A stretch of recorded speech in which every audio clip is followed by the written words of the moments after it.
diabète, il faut voir diabète de deux façons. Hein. Diabète de type 1, diabète de type 2. Diabète de type 1, c'est une maladie auto-immune. Hein, et naturellement, là encore, on n'a pas d'études d'intervention montrant qu'on est capable de réduire l'incidence. Par contre, on a une très belle étude, on en a plusieurs, mais on en a une très belle, publiée déjà il y a 10 ans, hein, 2001, dans le Lancet. En fait, ça couvrait la population globale de tous les enfants nés en Finlande 30 ans auparavant.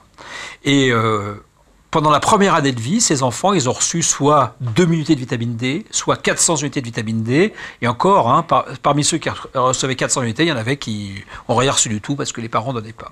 Et en fait, on a regardé dans les 30 ans qui ont suivi si l'incidence du diabète de type 1, la Finlande est le champion du monde du diabète de type 1, c'est là qu'il y a la plus grande incidence, si l'incidence du diabète de type 1 était influencée par la quantité de vitamine D prise pendant la première année de vie, la réponse était oui. Ceux qui avaient pris 2 unités de vitamine D pendant la première année de vie, eh bien, ils avaient 80% en gros de moins de risque de faire le diabète de type 1 que ceux qui avaient pris 400 unités ou moins. Donc, si vous voulez, il y a cette étude qui n'est pas réellement interventionnelle, mais qui est quand même très importante pour penser que le déficit en vitamine D très tôt dans la vie, hein, intervient éventuellement dans le risque de ce diabète de type 1. Maintenant, on a des études expérimentales sur vitamine D et métabolisme glucidique. Hein. On sait par exemple que, donc là on parle de souris ou de rats expérimentaux, que la vitamine D active, la 1,25-dihydroxyvitamine D, va permettre aux cellules du pancréas de fabriquer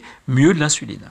Et puis, va favoriser la sensibilité à l'insuline dans les différents tissus cibles de l'insuline. Or, vous savez, le diabète de type 2, ça commence par une résistance à l'insuline, et puis après, ça se complique en réel diabète de type 2.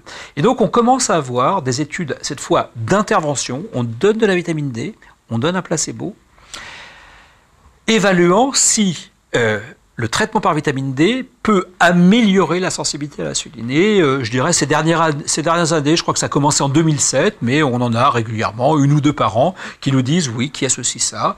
Je prends de la vitamine D, des doses autour de 1000 à 3000 unités par jour, 4000 unités par jour même dans une étude. Par rapport au placebo, on a une amélioration de la sensibilité à l'insuline. Alors attention, c'est une amélioration d'un paramètre biologique. On dose l'insuline, on dose le glucose, on calcule un index qui s'appelle l'index OMA.